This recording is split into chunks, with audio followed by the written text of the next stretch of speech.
ಇಷ್ಟೆಲ್ಲ ಆಗಿದೆಯೇನಮ್ಮ? ಹೌದು ಸರ್, ಹೇಗಾದರೂ ಮಾಡಿ ನಿಜ ಏನು ಅಂತ ಅವ್ರ ಬಾಯಿಂದ ತಿಳ್ಕೊಬೇಕು. ಅದು ಹೇಗೆ ಮಾಡೋದು ಅಂತ ಗೊತ್ತಾಗದೆ ನಿಮ್ಮ ಹತ್ರ ಬಂದಿದ್ದೀನಿ. ನೀವೇ ಏನಾದರೂ ದಾರಿ ತೋರಿಸ್ಬೇಕು ಸರ್.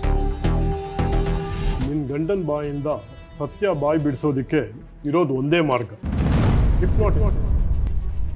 ಅವನನ್ನ ಸಂಮೋಹನಗೊಳಿಸಿದ್ರೆ ಅವನ ಮನಸ್ಸಲ್ಲಿರೋ ಸತ್ಯ ಎಲ್ಲ ಆಚೆ ಬರುತ್ತೆ.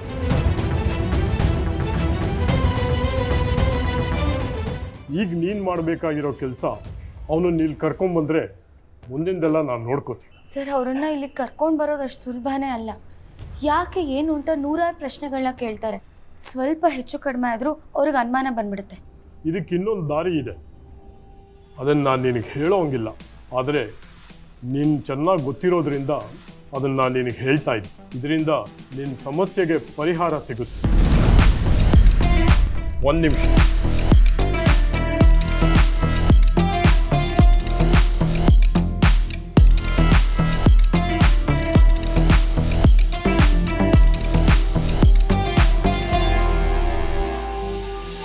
ಏನು ಸರ್ ಇದು? ಟೆಕ್ನಿಕಲಿ ಇದಕ್ಕೆ ಬೇರೆ ಹೆಸರಿದೆ.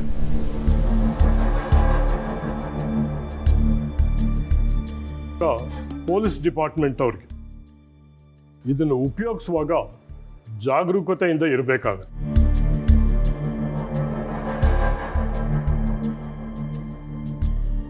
ಇದನ್ನು ಬಳಸುವಾಗ ಸರಿಯಾಗಿ ಬಳಸಬೇಕು.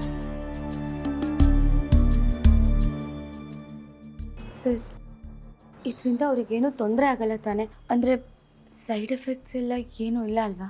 ಡೋಂಟ್ ವರಿ, ಇದರಿಂದ ಆ ಥರದ್ದೇನೂ ಆಗಲ್ಲ. ಇದು ಅವ್ರ ಬಾಯಿಂದ ಸತ್ಯ ಬರೆಸೋದಕ್ಕೆ ಮಾತ್ರ ಉಪಯೋಗಿಸೋ ಇಂಜೆಕ್ಷನ್. ಸರಿ ಸರ್, ಹಾಗಿದ್ರೆ ನಾನೇನು ಬರ್ತೀನಿ. Thank you. ಹೋಗ್ಬಿಟ್ಟು ಬಾಬು.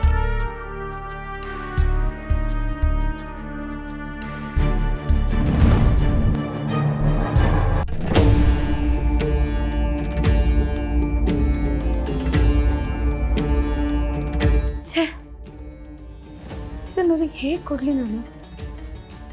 ಅವ್ರ ಮುಂದೆ ಅಂತೂ ಕೊಡೋಕ್ಕಾಗಲ್ಲ.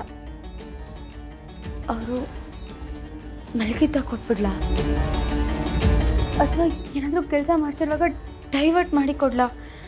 ಛೇ, ಮಾತ್ರ ಇದ್ದಿದ್ರೆ ಊಟದಲ್ಲೋ ಹಾಲಲ್ಲೋ ಮಿಕ್ಸ್ ಮಾಡಿ ಕೊಡ್ಬೋದಿತ್ತು. ಆದರೆ ಇದನ್ನು ಹೇಗೆ ಕೊಡಲಿ ಗೊತ್ತಾಗ್ತಿಲ್ವಲ್ಲ. ಯಾ ನಾನು ಈಗ ತಾನೇ ಮನೆ ಬಂದಿದ್ದೀನಿ. ಅಲ್ಲಿ ಸೆಂಡ್ ಇಮೇಲ್. Thank you. ಜಾನ್ವಿಯವರೇ, ಏನಾಯಿತು? ಯಾಕೆ ಒಂಥರ ಇದ್ದೀರಿ? ನನಗೇನಾಯಿತು, ಚೆನ್ನಾಗೇ ಇದ್ದೀನಲ್ಲ. ಇಲ್ಲ ಜಾನ್ವಿಯವರೇ, ನೀವು ನನ್ನ ಹತ್ರ ಏನೋ ಮುಚ್ಚಿಡ್ತಾ ಇದ್ದೀರಾ ಅಂತ ಅನಿಸ್ತಾ.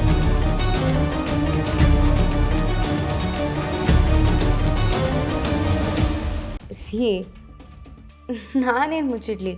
ಹಾಗೆಲ್ಲ ಏನೂ ಇಲ್ಲ. ಅಪ್ಪ ಅಮ್ಮ ತುಂಬ ನೆನಪಾಗ್ತಿದ್ರು ಅಷ್ಟೆ.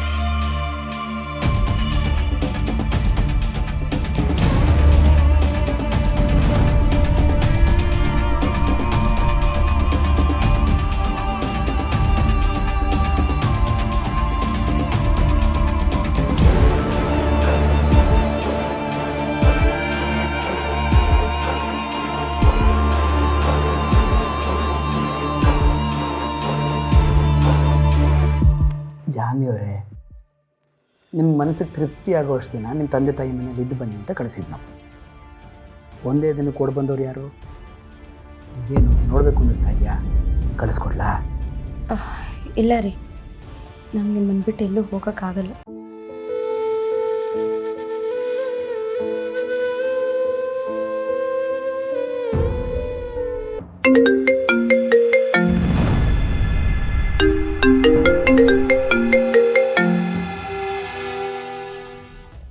ರೀ, ನನ್ನ ಫೋನ್ ರಿಂಗ್ ಆಗ್ತಿದೆ, ಬಂದೆ ಒಂದು ನಿಮಿಷ.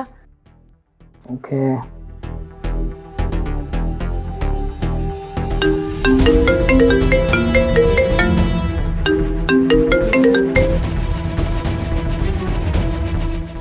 Hello sir. ನಿನ್ನ ಗಂಡಂಗೆ ಇಂಜೆಕ್ಷನ್ ಕೊಟ್ಟೇನಮ್ಮ?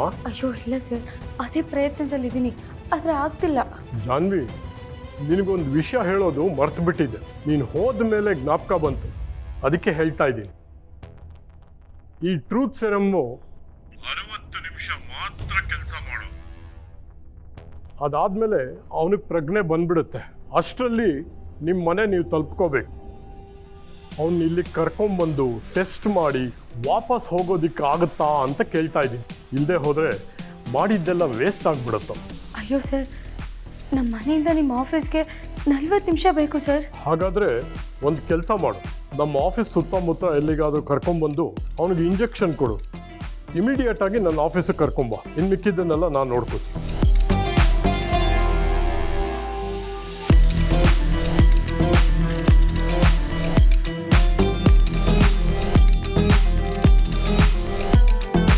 ಜಾನ್ವಿ ಅವರೇ,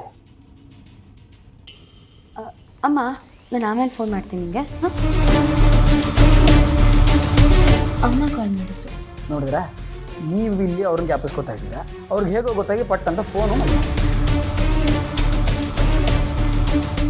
ರೀ, ನನಗೆ ಯಾಕೋ ಮೈಂಡ್ ತುಂಬ ಅಪ್ಸೆಟ್ ಆಗಿದೆ ಅನ್ನಿಸ್ತಿದೆ. ಎಲ್ಲಾದರೂ ಹೊರಗೆ ಹೋಗಿ ಬರೋಣ? ನೀವು ಕೇಳಿದ್ಮೇಲೆ ನಾನು ಇಲ್ಲ ಅಂತೀನ. ಎಲ್ಲಿಗೆ ಹೋಗೋಣ ಅಂತ ಅಂದ್ಕೊಂಡ್ರಿ? ಅದು ನಾನೊಂದು ರೀಲ್ಸ್ ನೋಡಿದ್ದೆ. ಒಂದು ಕೆಫೆ, ಅಲ್ಲಿ ಕಾಫಿ ತುಂಬ ಚೆನ್ನಾಗಿರುತ್ತಂತೆ. ಆ ಏರಿಯಾದಲ್ಲಿ ಅದೇ ಫೇಮಸ್ಸು. ಅಲ್ಲಿಗೆ ಹೋಗೋಣ? ನೀವು ರಿಸರ್ಚ್ ಮಾಡಿದ್ಮೇಲೆ ಚೆನ್ನಾಗಿದ್ದೇ ಇರುತ್ತೆ. ಲೊಕೇಶನ್ ಗೊತ್ತಾ? ನಂಗೆ ಗೊತ್ತು, ಬನ್ನಿ ಹೋಗೋಣ. ಸರಿ, ನಾನು ಚೇಂಜ್ ಮಾಡ್ಕೊಂಡು ಬರ್ತೀನಿ. ನೀವು ಇಷ್ಟ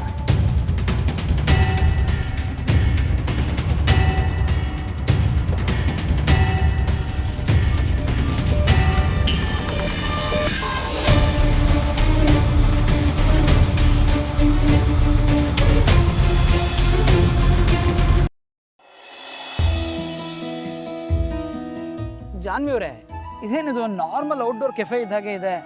ನಮ್ಮ ಏರಿಯಲ್ಲೇ ಎಷ್ಟೊಂದು ಇತ್ತಲ್ಲ, ಇಲ್ಲೇ ಹೋಗ್ಬೋದಿತ್ತು. ಇಷ್ಟು ದೂರ ಬರೋ ಅವಶ್ಯಕತೆ ಏನಿತ್ತು? ಈಗೇನು ಬೇಡವಾ? ಸರಿ ಬಿಡಿ, ವಾಪಸ್ ಹೋಗೋಣ. ಅರೆ, ನಾನು ಬೇಡ ಅಂತ ಎಲ್ಲಿ ಹೇಳಿದೆ? ಬನ್ನಿ, ನೀವು ಇಂಟರ್ನೆಟ್ಟಲ್ಲಿ ಎಷ್ಟೊಂದು ರಿಸರ್ಚ್ ಮಾಡಿ ಹುಡುಕಿದ್ದೀರಾ ಅಂದರೆ ಏನಾದ್ರು ಸ್ಪೆಷಲ್ ಇದ್ದೇ ಇರುತ್ತೆ. ಅದು ಅಲ್ಲದೆ ನಿಮ್ಮ ಜೊತೆ ಈ ಥರ ಔಟ್ಡೋರ್ ಕೆಫೆಲಿ ಕೂತು ಕಾಫಿ ಕುಡಿದು ತುಂಬ ದಿನ ಆಯಿತು. Should be nice. ಸೊ ಏನು ಆರ್ಡರ್ ಮಾಡ್ತೀರಿ? ನೀವೇ ಆರ್ಡರ್ ಮಾಡಿ.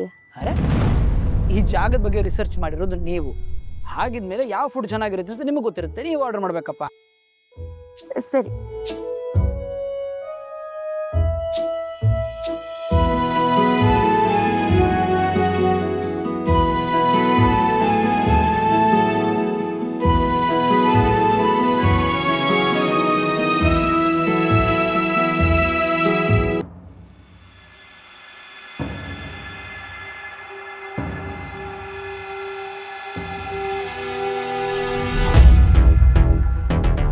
ಅರೆ, ಇದೇನು ಜಾನ್ವಿ ಅವರೇ, ಇಷ್ಟೊಂದು ಫುಡ್ ಆರ್ಡರ್ ಮಾಡಿದ್ದೀರಿ?